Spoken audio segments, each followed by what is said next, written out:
My name is Eliana Gorman. I'm 34 years old, and for the past 18 years, my family has treated me as nothing more than a servant. I cooked, cleaned, and served at every holiday, every party, every whim, while they sat back and laughed, calling me the help. My parents and younger brother never once saw me as an equal member of the family. That day, at our family dinner in Madison, Wisconsin, everything changed.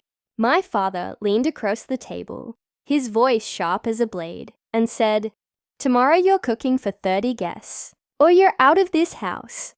My mother smirked, her eyes filled with challenge, expecting me to nod like always. My brother chuckled, certain I would crumble in silence. For years, I had swallowed their insults, their unreasonable demands, and their cruel belief that I was nothing. But this time, something inside me broke. I was no longer the small, obedient Eliana they thought they controlled. I didn't argue. I didn't cry. I simply smiled a smile that made their smug faces falter. That night, while the whole house slept, I quietly packed a bag, grabbed my laptop, and caught a flight straight to Miami. They thought I'd show up the next morning, apprentied, ready to serve like always. But when they walked into the kitchen, all they found was a hollow emptiness. My father's face went pale. My mother was stunned into silence, and the real shock, it hadn't even started yet. Stay with me to see how it all unfolded, because trust me, you won't believe what happened next. If you've ever been pushed down or treated unfairly by your family, don't hold back. Share your story in the comments below. I promise I'll read and value every single word. That night at the dining table in our Maple Bluff home, the air was thick with tension. The chandelier flickered above, casting shadows on the polished oak table where my family sat. My father, his jaw tight, stared at me across a spread of roasted chicken and half-empty wine glasses. My mother, sitting to his left, swirled her glass, her lips curled in that familiar, judgmental smirk. My brother, lounging in his chair, scrolled through his phone, barely hiding his amusement. For 18 years, I'd been their servant, cooking, cleaning, serving, while they treated me like I was invisible. Tonight, though, something felt different. The weight of their expectations pressed harder than ever. Eliana Dad said, his voice cold and deliberate, "Tomorrow's the big party, 30 guests, including a major client for our real estate firm.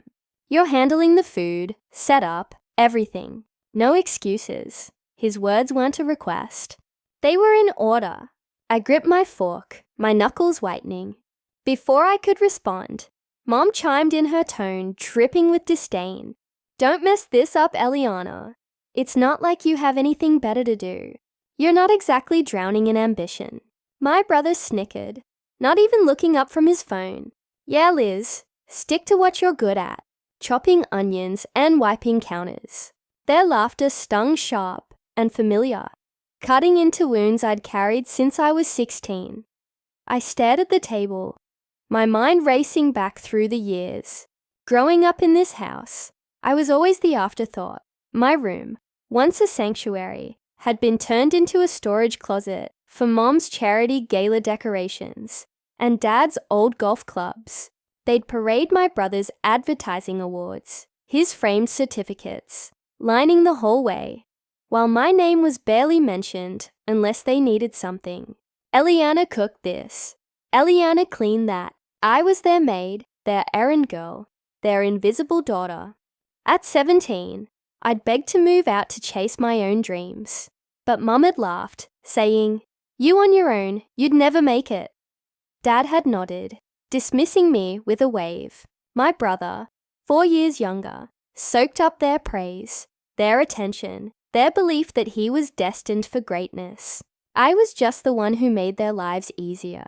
I remembered the Christmas when I was 20, slaving over a turkey for 25 guests, while they toasted to my brother's first big client. I'd burned my hand on the oven and nobody noticed. Or the time I missed my college graduation because Mom needed me to organize her book club brunch. Every sacrifice, Every slight, every moment I swallowed my pride, it all came rushing back. For 18 years, I'd let them define me. I'd let their words sink in, let them convince me I was nothing more than their servant. But tonight, sitting at that table, something shifted. Their voices faded and a quiet resolve settled in my chest. I looked up, meeting Dad's eyes. "You expect me to drop everything like always," I said, my voice steady despite the knot in my stomach. "What if I don't?"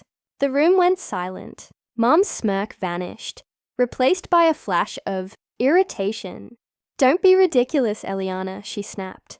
"This is your role. You live here. You contribute. Or do you think you can just walk away?" Dad leaned forward, his tone low and threatening. "If you can't handle this, you're out. No more free ride." My brother finally looked up, grinning like it was a game. "She won't leave," he said almost to himself. "She never does." But they didn't know me. Not really. They didn't know about the business I'd built. In secret, the late nights spent sketching designs, pitching clients, scraping together every dollar to make something of myself. They didn't know I'd turned $5,000 into a company that was about to change my life.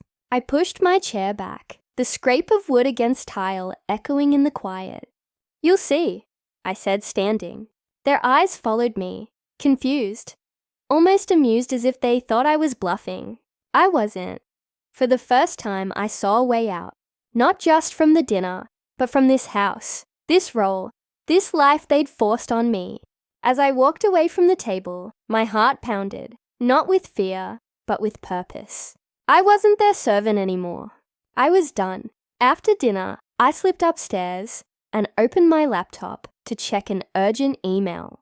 My room cramped, with Mum's old gala decorations, and Dad's dusty golf bags felt like a cage. The screen lit up with a message from Elaine Proctor, CEO of Proctor Properties. "Eliana meeting confirmed for tomorrow in Miami. $2 million contract on the table for Gorman Designs. Don't be late." My pulse quickened. This was the moment I'd worked for the deal that would redefine my life. For years, I'd built Gorman Designs in secret, turning $5,000 of savings into a thriving interior design firm. My family thought I was nothing, but this email was proof they were wrong. I leaned back, letting their memories flood in. It started 4 years ago, when I was 30, trapped in this house, serving my family's endless demands.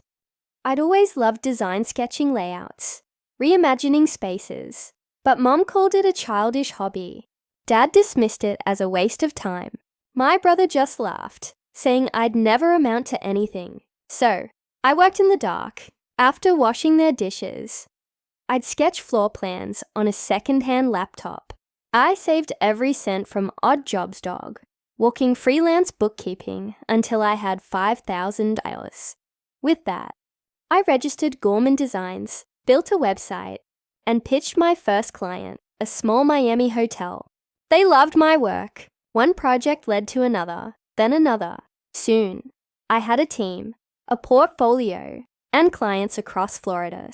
But I kept it hidden. My family didn't deserve to know. The secrecy was exhausting. I'd hide my laptop when Mom barged in, demanding I iron her dresses. I'd take client calls in my car, whispering so my brother wouldn't overhear. Once I nearly missed a deadline because Dad insisted I polish his car for a client meeting. Every step forward was a fight against their expectations, but I pushed on. I landed a contract with a Miami condo developer, then a boutique chain. By last year, Gorman Designs was profitable, and Elaine Proctor took notice. Her email wasn't just a meeting, it was validation. I wasn't the failure they thought I was. I opened my email again, rereading Elaine's message. The Miami meeting was at 9 a.m. tomorrow. I checked my flight booked weeks ago, a red-eye to Miami 3 hours away.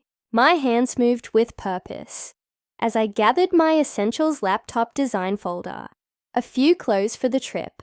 I wasn't packing to leave yet, but I was ready. Downstairs, I could hear Mum's voice, probably complaining about my attitude. My brother was likely on his phone, oblivious. They thought I'd show up tomorrow apron on slaving for their party. They were in for a shock. I pulled a notepad from my desk and jotted down 3 local catering numbers. I labeled it emergency contacts and placed it on the kitchen counter. If they wanted their party, they could figure it out themselves. For 18 years, they'd built their world in my labor, but I was done carrying it. I glanced around my room at the walls lined with their priorities. Mom's awards, Dad's business plaques, my brother's frame certificates. None of it was mine. I'd stayed because I thought I had no choice, because their voices had drowned out my own. But tonight, I heard myself clearly. I wasn't their servant anymore. I was Elizabeth Gorman, and tomorrow I'd show them. I closed my laptop, my resolve hardening. Before I left, I needed to face them one last time. Before walking out the door, I faced my family in the living room. The space was lit dimly. Mom's antique lamps, casting a warm glow over the leather sofa where they sat. My mother sipped her wine, her eyes narrowing as I stood in the doorway. My father leaned back in his armchair, arms crossed his face, a mask of impatience. My brother Tucker sprawled on the couch, scrolling through his phone, a smirk playing on his lips. They treated me like a servant. But tonight, I was done playing their game. My heart pounded, not with fear, but with a clarity I'd never felt before. I took a step forward, my voice steady. I'm not cooking for your party tomorrow. I'm not your maid anymore. The words hung in there, sharp and final. Alice let out a harsh laugh, setting her glass down with a clink. Oh, Eliana, don't be dramatic, she said, her tone dripping with mockery. You're only good for chores. What else are you gonna do? You have no life outside this house. Tucker snorted, not even looking up. Yeah, Liz, what's the plan? Run off and live in a cardboard box. His laughter grated, echoing the years of taunts I'd endured. I clenched my fists, my nails digging into my palms. You think I'm nothing? I said, my gaze shifting to Victor. You think I'll just obey like always. But I'm done. Victor's eyes darkened, his voice, low and cutting. Eliana, stop this nonsense. You live under our roof. You follow our rules. If you walk away, you're on your own. No money, no support. You'll be back by morning begging. His confidence, so smug, made my blood boil. Tucker chimed in, grinning. She's bluffing. Dad, she's got nowhere to go. They didn't know about Gorman Designs. They didn't know about the $2 million contract waiting in Miami. They didn't know I'd built a life they couldn't touch. I straightened, meeting their eyes one by one. You're wrong, I said, my voice cold. I have a future, and it's not here. Alice's smirk faltered, replaced by a flash of anger. You ungrateful little, she started, but I cut her off. Ungrateful for what? For cleaning your house, cooking your meals, being your punching bag for 18 years. My voice rose, years of resentment pouring out. I've given you everything, and you've given me nothing but insults. Tucker finally put his phone down, his grin gone. You're serious? He asked, almost disbelieving. You're actually going to screw us over? I didn't flinch. You screwed yourselves. I left catering numbers on the counter. Good luck. Victor stood, his face red. If you leave, don't come back, he roared. You'll regret this, Eliana. I stared at him, unflinching. The only thing I regret is staying this long. I turned, grabbed my suitcase from the hallway, and pulled out a stack of Gorman Designs business cards. I tossed them onto the coffee table, the glossy cards scattering across the wood. That's who I am, I said. Not your servant. Not anymore. Their eyes widened, but I didn't wait for a response. I walked to the door, my suitcase rolling behind me. The cold Madison air hit me as I stepped outside, but it felt like freedom. My cab was waiting, ready to take me to the airport. Miami was calling, and I was done looking back. Inside, I heard their voices rise. Alice's sharp tone, Victor's shouts, Tucker's protests. They were already arguing, probably convinced I'd cave by morning. She'll be back. I heard Tucker say as the door closed. She always is. But they were wrong. They'd built their world on my labor. But I'd built my own without them. As the cab pulled away, I felt lighter, like I'd shed a weight I'd carried for years. The next evening at our house in Madison, the party kicked off, but not as they planned. The living room, usually polished for my parents' real estate firm events, was a mess of mismatched plates and plastic cups. My mother had scrambled to save face after I left the catering contacts on the counter and walked out. Instead of the elegant spread they had promised for 30 guests, including Elaine Proctor, the CEO of Proctor Properties, Alice had ordered sandwiches from a local shop. The guests milled around their murmurs, growing sharper as they picked at soggy bread and limp lettuce. This was supposed to be the night to seal a major deal, but without me, it was falling apart. Alice stood by the buffet table, her smile tight, trying to charm the crowd. "Just a little hiccup," she said. Her voice strained as she offered a guest a tray of store-bought cookies. My father hovered nearby, his tie loosened, his face flushed with frustration. He'd expected me to show up apron on saving the day like I always had. But I was gone, and the absence of my labor hit them like a slap. The guests dressed in suits, and dressers whispered to each other, their disappointment obvious. Elaine stood in the corner, her expression unreadable, as she sipped a glass of cheap wine. My brother wasn't helping. He leaned against the wall, phone in hand, typing furiously. I found out later he'd posted a tweet Eliana bailed on our family's big night. So irresponsible, ruined everything.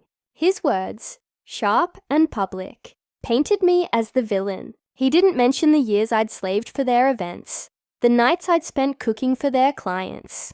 While he took credit for networking, his followers, mostly industry contacts, liked and retweeted, spreading his narrative. Tucker thought he'd won, that his post would shame me into crawling back. He was wrong. My father, desperate to salvage the night, stepped to the center of the room. "Ladies and gentlemen," he said, his voice booming with forced confidence, "let's talk about what Gorman really can do for you." He launched into his pitch, touting their firm's success in Madison's market. He gestured to a projector screen, meant to display a sleek presentation, but it flickered, showing only a blank slide. The guests shifted uncomfortably. Elaine raised an eyebrow, her patience thinning. "Victor," she said, her tone cool. I was expecting a more professional setup. My father stammered, his charm faltering. "We had a staffing issue," he said, glancing at Alice. "Our daughter Eliana was supposed to handle things." Alice, her composure cracking, jumped in. "Eliana's useless," she said loud enough for the room to hear. "She's always been unreliable, and now she's sabotaged us." The guests froze, some exchanging awkward glances. Elaine's face hardened, but she said nothing. Alice's outburst, meant to deflect blame, only made them look worse. The room grew quieter, the air thick with second-hand embarrassment. A few guests slipped toward the door, muttering excuses about early meetings. Victor tried to pivot, offering to discuss terms over coffee, but Elaine cut him off. "I'm not interested," she said flatly, setting her glass down. "I came for a serious proposal, no excuses." The party unraveled from there. By 9:00 p.m., half the guests had left. Alice Redface barked orders at the hired servers, who struggled to keep up with the mess. Tucker, oblivious to the damage, kept scrolling through his phone, probably gloating over his tweet's traction. My father retreated to his study, slamming the door. The night they'd pinned their hopes on the deal that could have expanded Gorman Reality was a disaster.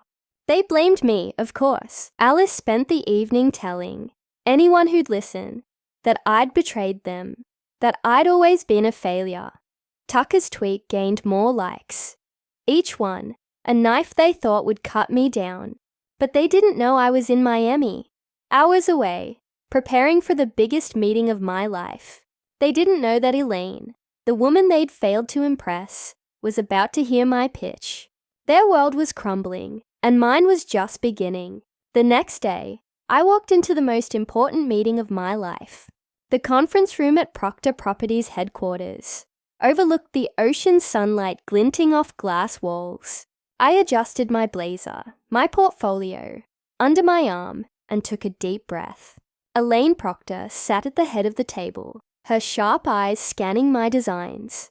Her team, a group of executives in crisp suits, watched me closely. This was my chance to land a $2 million contract for Gorman Designs, the company I'd built from nothing. My family's insults, calling me useless or failure, echoed in my mind, but I pushed them aside. Today, I was here to prove them wrong. I launched into my pitch, my voice steady. Gorman Designs transform spaces into experiences. I began flipping through slides of sleek hotel lobbies and modern condos. I explained how my team could elevate Proctor Properties' new Miami development, blending luxury with functionality.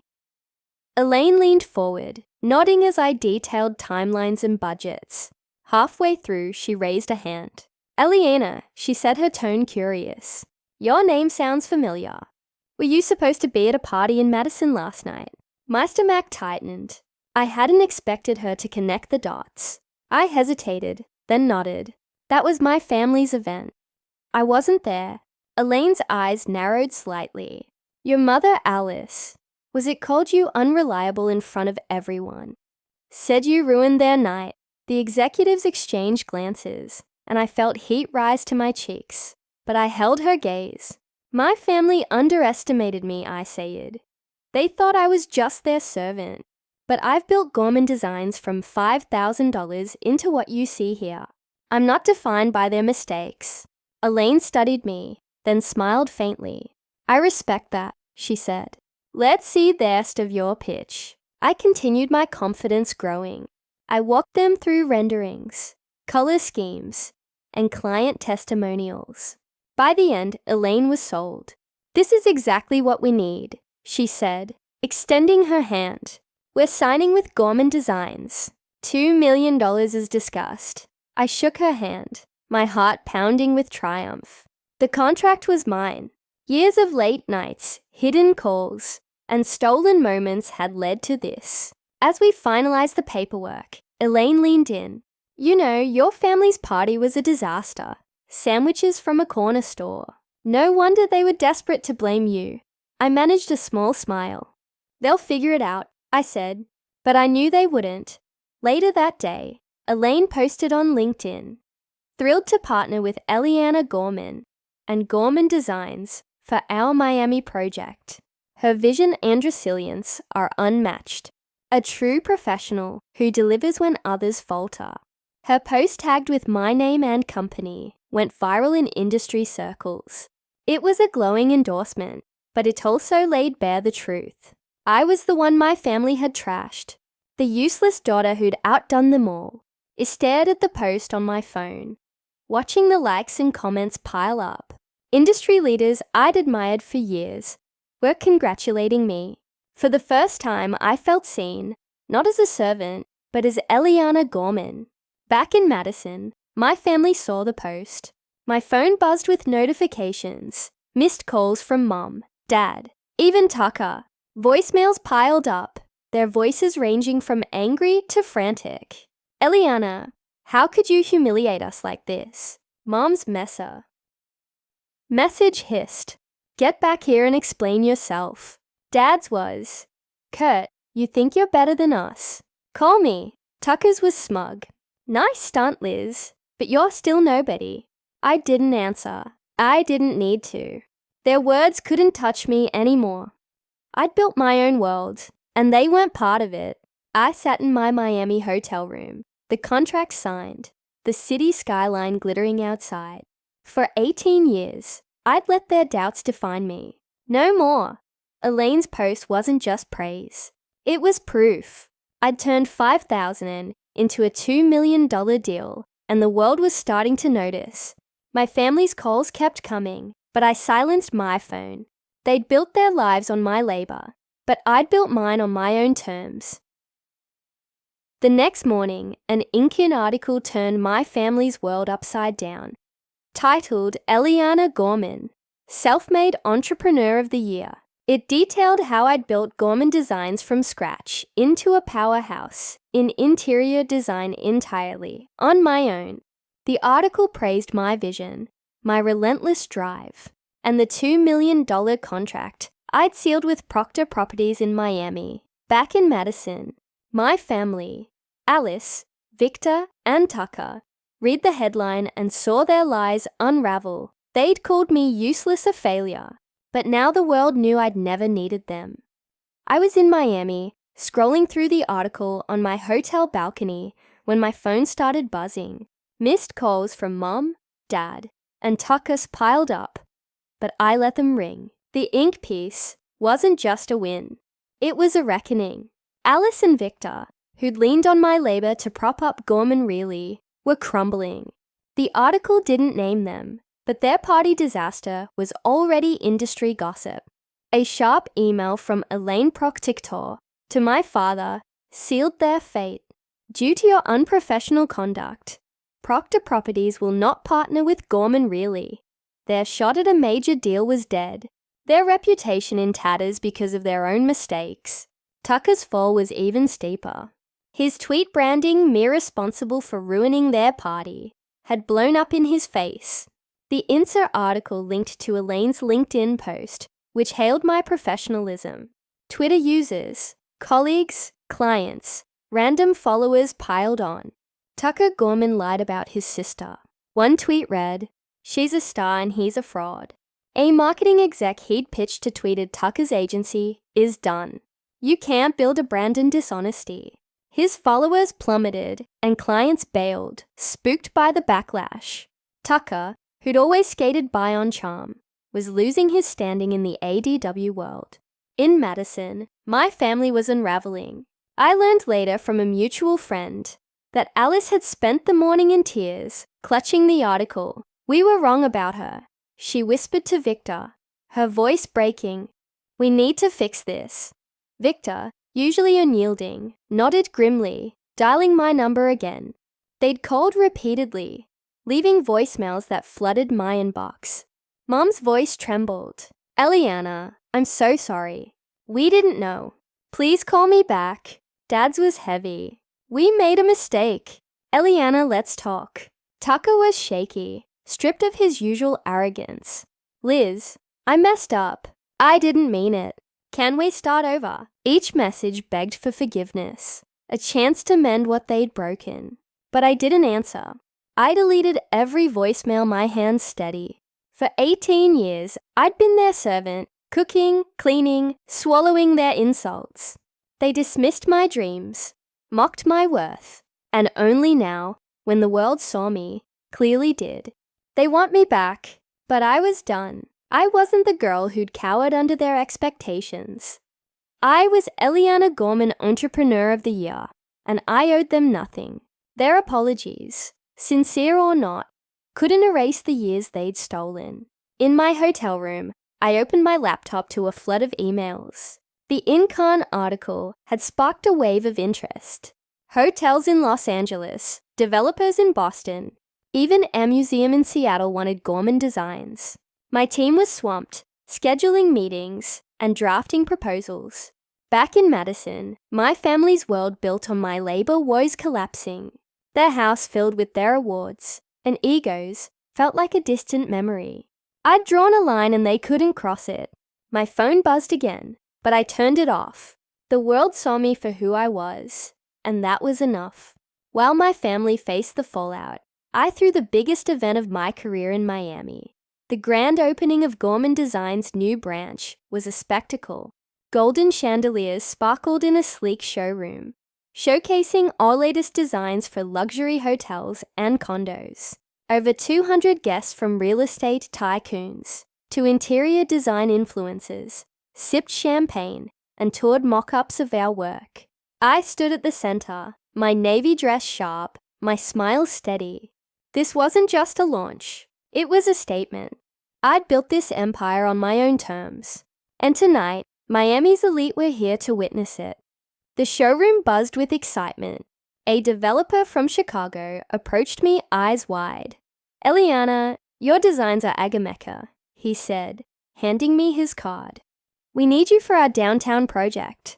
A hotel chain CEO cornered me next, pitching a multi-ID contract. My team, a tight-knit group I'd handpicked, moved through the crowd, sealing deals and scheduling follow-ups. The energy was electric. Every handshake, every nod was proof that Gorman Designs had arrived. I caught my reflection in a glass wall, standing tall. This was my world, now built brick by brick, no one else's. Later that week, I stood on a stage at the University of Miami, invited to speak on success without permission. The auditorium was packed, students, professors, local entrepreneurs, all leaning forward as I took the mic. I didn't talk about my family or their failures. That chapter was closed. Instead, I spoke about self-respect. For years, I let others define my worth. I said my voice clear. I worked in shadows, believing I wasn't enough. But success isn't about their approval. It's about knowing your value and refusing to let anyone diminish it. The crowd nodded, some scribbling notes, others whispering to their neighbors. A student in the front row raised her hand. "How do you keep going when everyone doubts you?" she asked. I smiled. "You don't need their belief. You need your own. Trust your work, and the world will catch up." I shared stories of late nights sketching designs of clients who'd underestimated me until they saw my assaults. I told them about the first hotel lobby I'd designed, how the client's jaw dropped at the reveal. I didn't mention the years of being called useless or the weight of expectations I'd carried. Those weren't the point. The point was the moment I chose myself, when I decided my worth wasn't up for debate. "Self-respect is your foundation," I said. "Build on it and no one can shake you." The room erupted in applause, and for the first time I felt like I wasn't just succeeding, I was inspiring. After the talk, students crowded around asking for advice, sharing their own struggles. A young woman, barely 20, told me she'd left a toxic job to start her own business. "Your story gives me hope," she said, her eyes bright. I handed her my card, telling her to reach out. Another student, a design major, asked about internships at Gorman Designs. My assistant, standing nearby, jotted down names and emails.